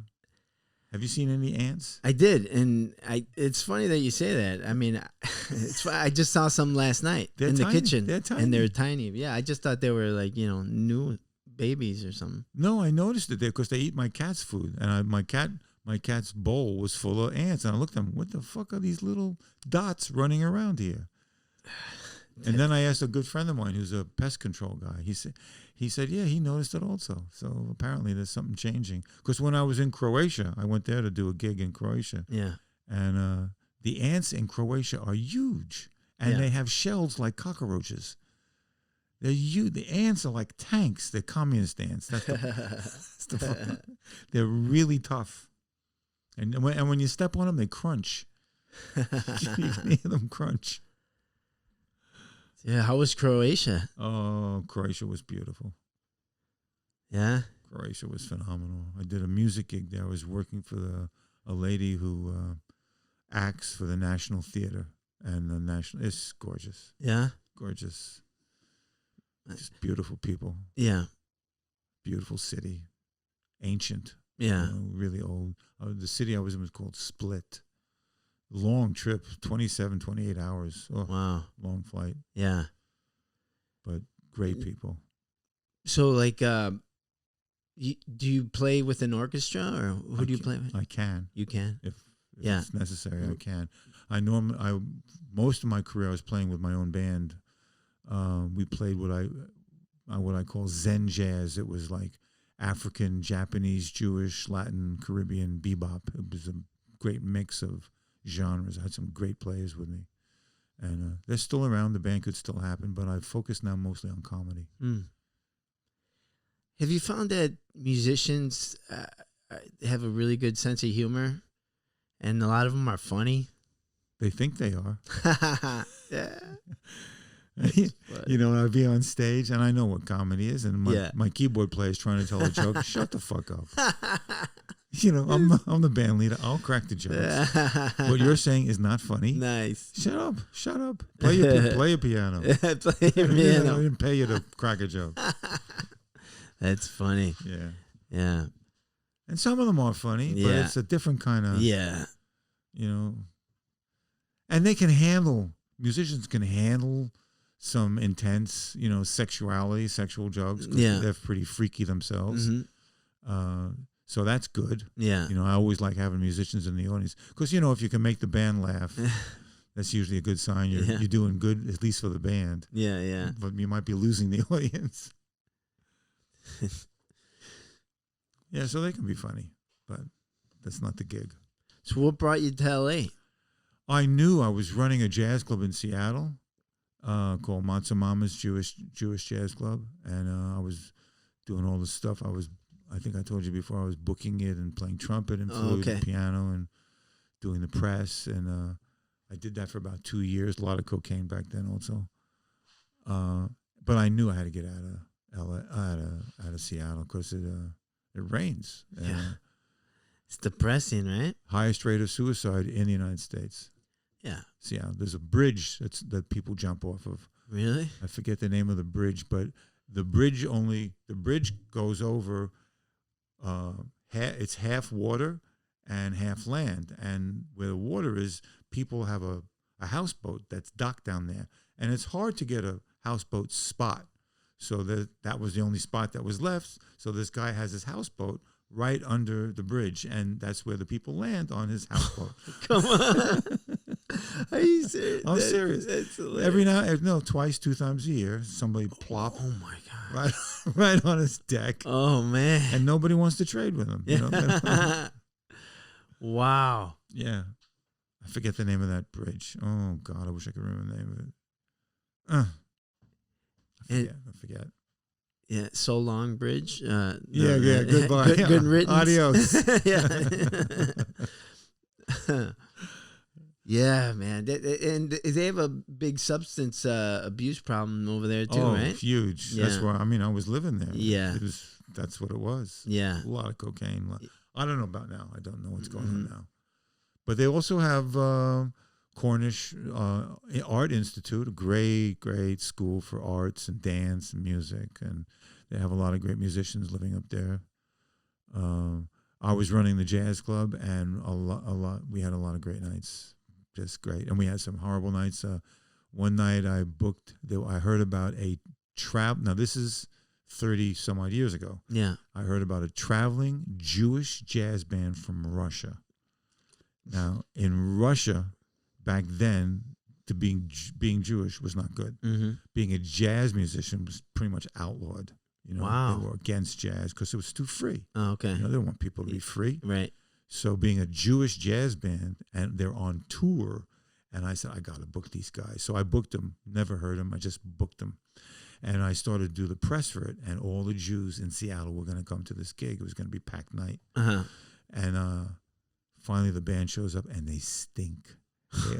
Really? They are terrible. That's They hilarious. are just terrible. You're like, I got to pay these guys? No, it didn't matter, though. The place was packed. Everybody was happy. The owner sold a lot of matzo ball soup and pastrami, and everybody was happy. It was a great Jewish night, but the music was bad. Oh. In the end, who cares? It was a fun night. So I ran that for about 2 years, and then I realized I had to get out of. Yeah, I came to LA. I came to LA with $25, no car, no driver's license because I was still on drugs, no ID, nothing, and I knew one person, and I moved in with her in Vermont and Fountain in that area. Yeah. And that's where I could see Griffith Park, and I saw that beautiful Frank Lloyd Wright house that's up on the top. Yeah. And I said, "Oh my God, I just love this." And I started hiking in Griffith Park, and it's right across from there's a Sikh temple over there that I went to services there because I really love going to different kinds of services and seeing what people are doing and how they pray.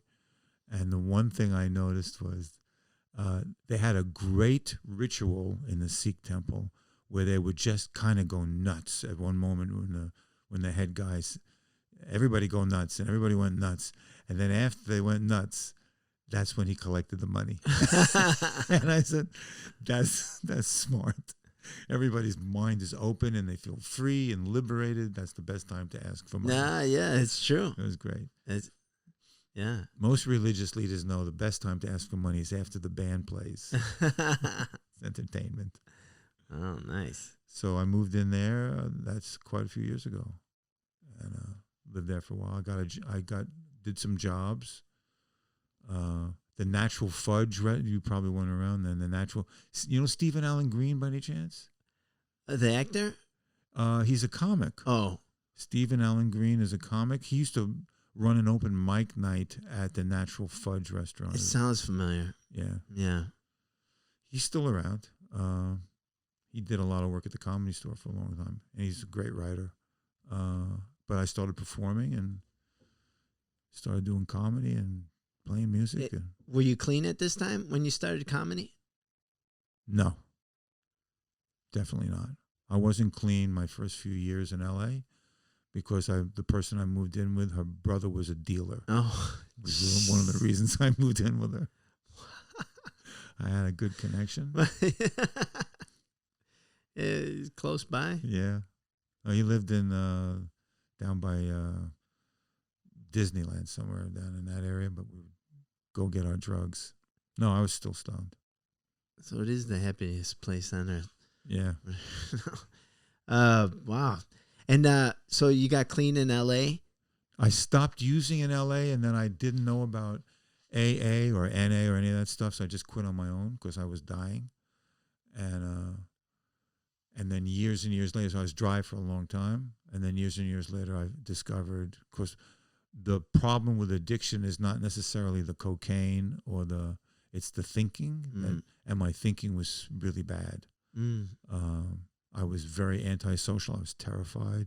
I was very judgmental. I was antisocial. As much as a humanitarian as I am, and no matter how much love I had in my heart, I wasn't able to express it because I was so self-loathing and so terrified and so ambitious. Yeah. So all those things dealt me a real severe blow to my ability to function with people. I could never talk to you like this back then. I wouldn't be here. Wow. It never would. I wouldn't know how to have a relationship with you. So after 17 years of not doing any drugs on my own, my brain was about to kill me again. I mean, it was really bad shape. And a friend of mine who had a lot of years in AA invited me to give her a birthday cake at a AA meeting. And I went to the meeting and I heard people talking, and they were laughing at the things that I thought in my brain that were horrible. And I asked her if I could go to meetings too. She said, "Well, did you ever use or drink?" I said, "Yeah, I think so." So she said, "Yeah." So I started going to meetings, and it saved my life. Oh, wow. Saved my life. Wow. Saved my life. And you still go to meetings? Oh, absolutely. And I volunteer. I do a lot of my gigs. I do a lot of NA gigs, NA conventions and AA conventions. Yeah. It's a circuit. And it's phenomenal. Great audience, the best audience ever. Yeah. Well, you know that. Yeah. I think, didn't I? Perry. Yeah. Oh, Perry did it. Perry booked both of us right for AA gig. Yeah. That one by Denny's. that place. Maybe that's they're recovering criminals. Oh, that one. Yeah. Yeah. The house. Yeah, the Dosey, doesn't it start with a D? Yeah, D. It does. Yeah, the Dosey house or whatever. Yeah. But yeah, but I knew you before that. Right. I knew you from Haha before right. that. No, and I know. I back in the Haha days, we're talking like 2007, 2006, maybe. Yeah. Back then. But yeah, no, I knew you did these recovery shows, Yeah. and and they are the best audiences, and they're phenomenal, man. Yep. Yeah, The health. really good, and they got a great sense of humor. Love to laugh. Yeah, They're clean. They love to laugh. Love to work. Responsible. yeah, And it's great. yeah, Great. yeah. It's awesome. And those conventions are all over the country, all over Canada. I mean, Mhm. I've been to Canada. I've been to Toronto many times to do NA conventions up there, and Edmonton and Calgary. Those are all great places to do NA. And Vancouver, Mm-hmm. a lot great Washington. Yeah. Just everywhere. Yeah.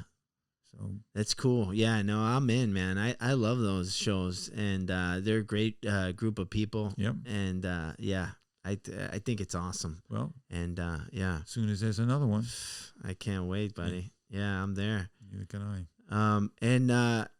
So I had to go to meetings because I got a DUI in 2010, and so it's a requirement that you go to 8A Right. meetings,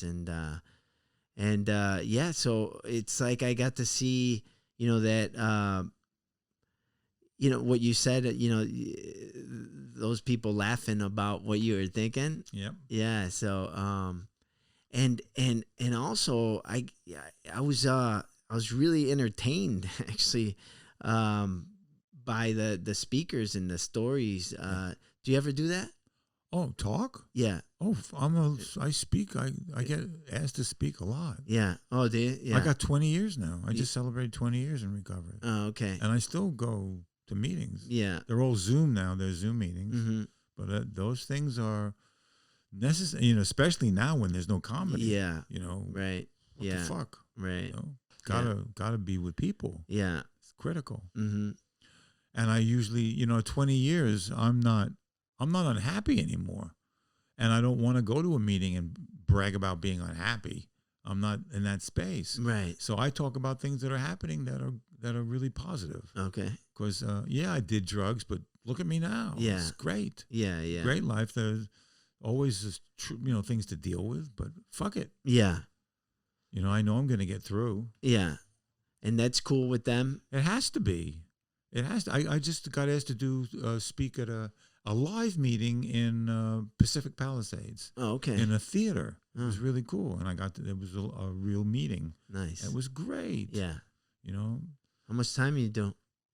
When I talk? Yeah. That was, I think, 15 minutes.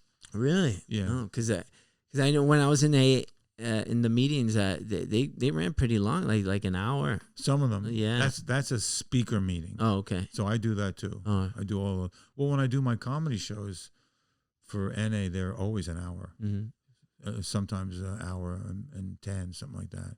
So I've got enough to say. I got a lot to say. Yeah. Do you host them or do you headline them? I headline them. Mm-hmm. I very rarely host. That's rare because usually the budgets are for one person. Mm. Especially when you're flying somewhere, then you have to. But there are a few. Like I did one with Eddie Pepitone. We flew to Sacramento, and the budget was big enough to take 2 people. Mm. But that was 4 years ago, 3-4 years ago. But then that doesn't come around too often. Mm. Usually it's one guy or one girl. But they're great. Yeah. I did one in. It's called the Log Cabin Convention in the Ozarks, the Lake Ozark. The series. Yeah. I was in the middle of watching the series Ozark when I went to the Lake Ozark. So there I am at Lake Ozark watching the series and doing a comedy show called the Log Cabin. I thought, well, it's called the Log Cabin. It must be a small convention. It's 1,500 people. Wow. Showed up to that thing. And not everybody showed. We had about maybe 900, 1,000 people at the comedy show. Okay. Wow. And I split the door with them because sometimes they don't have a budget. Yeah. So I just take a chance. I take a risk. Split the door. I wound up with $3,000 in 20s at the end of the night. Wow. And the convention made $3,000. Yeah. So it was great. We split the door. Everybody laughed. Everybody had fun. Yeah. And I made some money. It was That's wonderful. great. Yeah, it doesn't happen all the time. When was this? That was about 2 or 3 years ago. Maybe 2, something like that. Great convention. Great people. Just they come from everywhere to go to that convention. And then now all the ones I had were booked now. They're all off. They're canceled to 2021. Oh, wow. They're all put off. Yeah, you were just telling me before we started that you finally learned how to book the shows and make money, and then they got all canceled. Every one of them. Oh.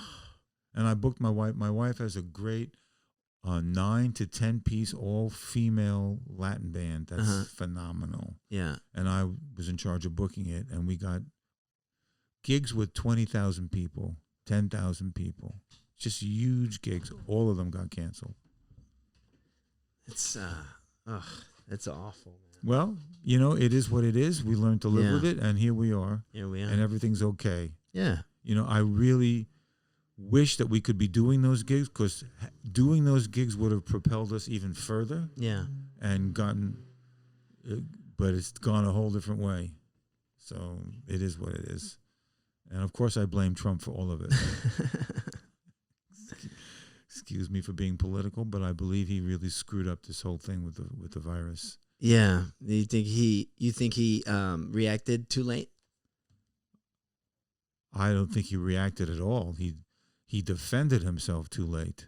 Mm-hmm. You know, he denied too late.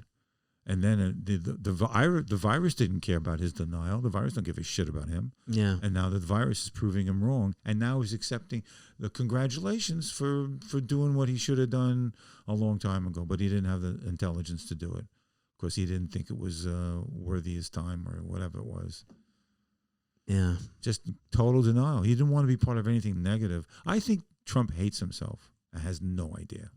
Just because he has money doesn't mean he doesn't hate himself. Oh, yeah, sure. I think he hates himself big time. Yeah. You know, and he could never admit that. Yeah. He can't admit when he lies. So how could he admit something so grievous? How can you be that? How can you act so hatefully if you don't hate yourself? Yeah, I agree. Now, there's a bit of philosophy. Yeah. Yeah, no, I totally agree. You know, you hear about, you know, like a really religious person, like totally bashing like somebody that's, you know, homosexual, whatever, and that person turns out to be one of those people, you know, like why do you care so much about these people? And they're like very verbal about it and like letting everybody know that it's wrong, and then they end up getting caught in like some airport stall with that. Yeah, you know, you see that all the time. So yeah, you know, they're projecting their own self-loathing. Yeah, that's all it is. That simple. Yeah, it's that simple, and that's stupid. Yeah, you know, you wish they would look at themselves a little bit deeper. Yeah, but they don't know how, and they don't want to lose their job. You know, that's a big deal. Yeah, they think they're going to lose their job, and they probably would. For being fuck up. Right. You know. Yeah. You know, if the guy said I'm gay, who would give a shit? Right. You know, I'm gay, but you hide it, then it's not good. Yeah. If you're gay, be gay. Yeah. Whatever. I'm Jewish. Hate me if you want to. You know? I don't care. I love myself. Some of the time. Yeah. I was talking to this Russian girl, and she said it's illegal to be a gay in Russia. No, it's possible. It's illegal in a lot of places. Yeah. I didn't know it was illegal there. Yeah.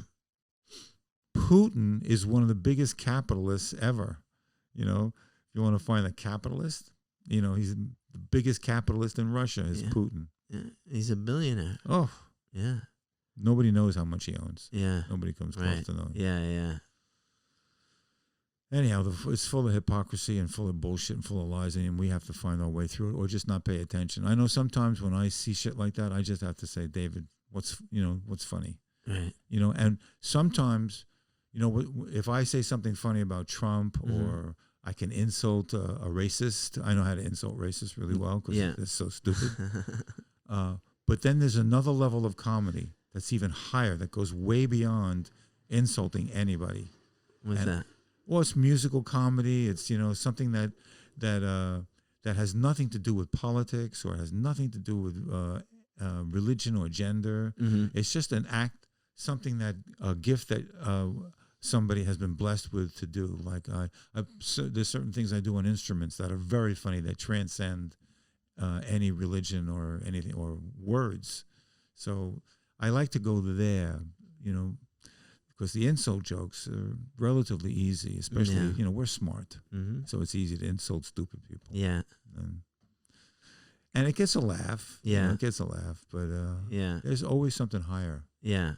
And sometimes I choose the other way. Yeah.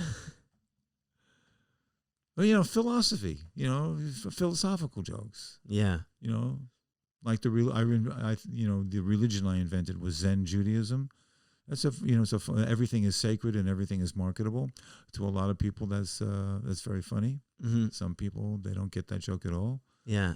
And some Jews hate me for saying that. Yeah. They don't want me identifying Judaism with marketability, you know, because that's the stereotype of Jews. Yeah. Jews should just be happy they're good at marketing. They should just... That's great. Have you ever had one of those gigs in recovery that didn't go so well? Only because it was my fault. I did a gig with, you know, Willis Turner? Yeah. I love Willis. Great. I love Willis. Yeah, yeah. And we flew to the Atlantic Ocean. We did a gig. And it's a big convention. Huge. And the show was late at night. NA convention, 10:30, 11 o'clock at night. Yeah. And just before I go on stage, the person who booked me said, it's got to be a clean show. You have to be clean. Right before you get on stage? Are you fucking kidding me? This is like...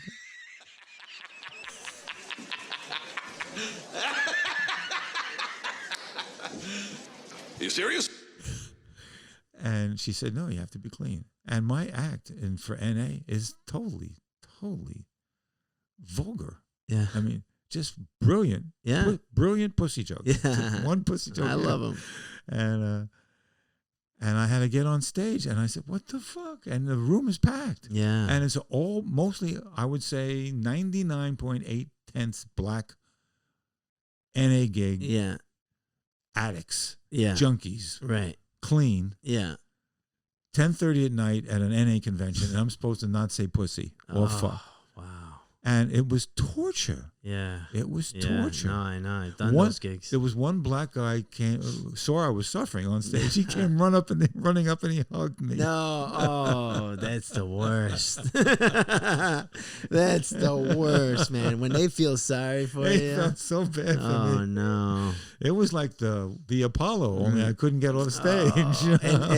But they were polite. No. They weren't polite? No, it got worse. Oh, okay. And then the person who booked me, it got worse. And then the person who booked me stopped the show and says, "You have to respect the comedian." And I'm, no, don't do that. Disrespect me. Oh no. No, that was bad.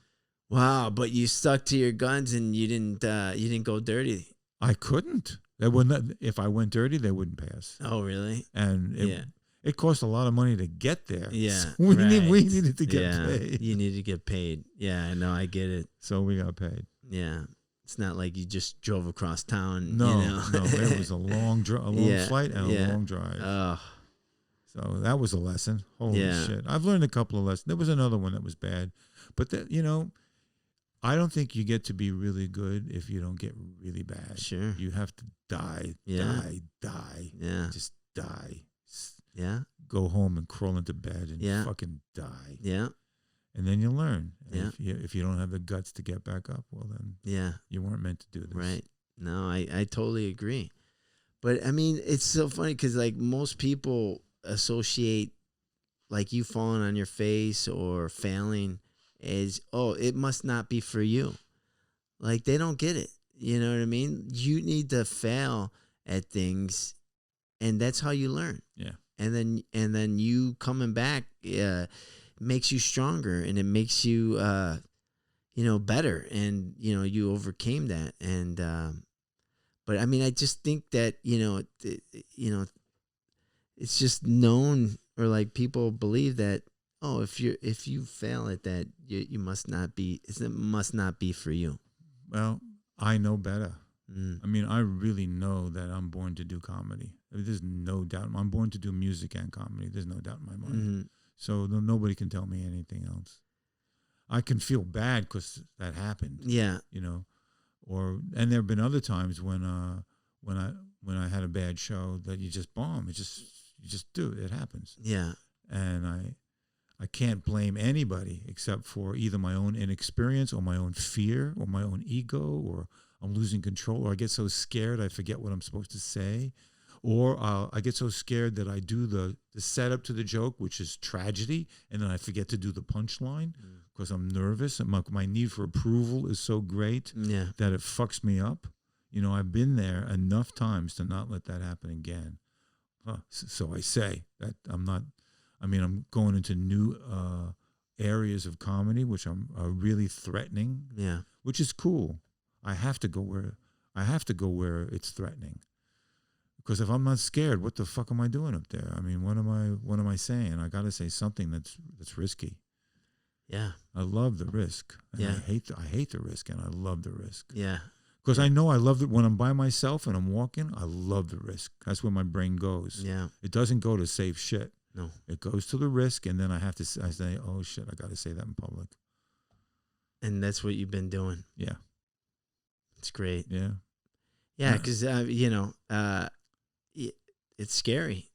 It's scary to go there, and it's scary to be in a room where you're just trying to entertain these people, and you're trying to, do your jokes and this and that, but you need to, work out some new stuff and stuff. It might not be so popular because you haven't worked it out yet, or maybe your views aren't that popular. Right. And what you're gonna say, like you said, when you say that thing about the Jews and they don't appreciate it so much, that's maybe a thought that you had, and you make it funny, and but it's hard to go there, and you got to be really brave to do that and go through that. I've also learned that, when I do a temple gig, I don't have to say pussy in temple. You don't have to? No. My first temple gig, I was preparing for it. I was talking to a friend of mine, and I love that pussy monologue I do. Mm-hmm. And I wrote that before the vagina monologues were written. So I was saying cunt and pussy 35 years ago. And the idea of saying cunt in public 35, 40 years ago was a big deal. And it scared the shit out of me. And then I finally had the guts to do it, and it paid off. But of course some people didn't like it, but that's okay too. Yeah. But when I do a temple gig, you can't say pork in temple. Oh wow. I gotta be. Yeah. If I want to do those gigs, what's the point in my saying pork when I know people are going to be offended? Yeah. I don't need to do that. Yeah. They're probably eating pork too, or at least bacon. It's funny. No, it's a great life, though. I mean, to take those risks, what else is there?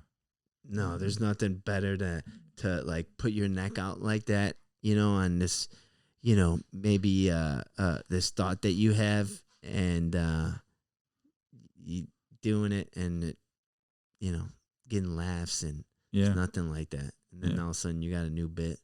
Yeah. Or it's great, man. That's a powerful drug right there. That once you find out you got a new bit to work with. Yeah. Right? Where do you have, like, when I go for my walks, that's where some of my greatest stuff hits me. And when I used to jog, I would get tons of music and melodies, and I'd find myself jogging down here singing those great melodies and saying, "Oh, this is so enlivening. It's so enriching and so healthy." to be out in the top of Griffith Park was in the rain, shirts off, and just jogging and sweating in the rain and singing and stuff. I used to jog naked in Griffith Park. No way. Yeah, I was in the pouring rain. Just nobody's up there. So I'm jogging. I take my clothes off because I want to feel primitive. Yeah. and I'm hanging onto my balls with my left hand. And then one time I'm jogging up there and I'm running naked in the rain, and I see a guy way off in the distance, and he sees me, and I wave to him, and he runs away.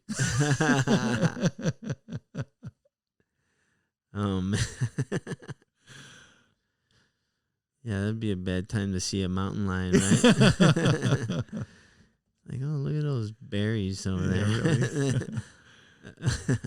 Really. I ran in Griffith Park when I could see deer with antlers. Wow. One time I actually saw that. I saw a deer with antlers in Griffith Park. I haven't seen that since. Yeah. That was amazing. Wow. I've been in LA 30s. That's 36 years ago. Yeah. I haven't seen one since. Wow.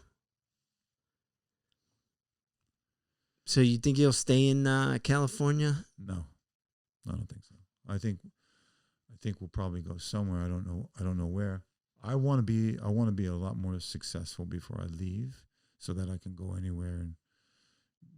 And a lot of people get successful here and then go someplace else because it doesn't matter. Yeah. You can always fly somewhere. But I have a lot more to say. I think what's important to me right now is that I have a lot more things I want to talk about on stage. And I don't hear anybody saying the stuff I want to hear. So I really need to start saying that, so I start hearing it. Nice. And I spoke to Perry Kurtz the other night. You know Perry? Yeah. He's doing some live shows. So I think I'm going to just start doing that just to get my mind back in shape. Yeah. Yeah. I've been too isolated. Yeah. Yeah, we all have. Yeah. It's not good. No. It's not good. No. Especially for us comics. Like I said, we're used to being out almost every night and, seeing each other and having that camaraderie and doing our jokes, man. And it's really tough just to be, by yourself, and I don't know. So hopefully that turns around. All right, Dave. Yeah. It's good seeing you, man. Hey, great seeing you. Really, we go back a long time. Yeah. I'm really glad we had this chance to talk. Yeah. And it's like I was talking to you before the podcast, and I was just like, save it for the podcast. Yeah. But like, there's so, like, I could talk to you for years. You know what I mean? Like, you got so many stories. You've been to so many different places, and you've experienced so many different things, and it's just so great to hear. And, I think your story is inspiring and very helpful for certain people, especially, ones that are in recovery or, need to go. And, if do you have anywhere they could go to for help, or do you want to plug any of those recovery places or anything like that, or do you have any sort of advice towards anyone? If people are looking for help, you can always find Narcotics Anonymous. They have I think it's na.org, www.na.org.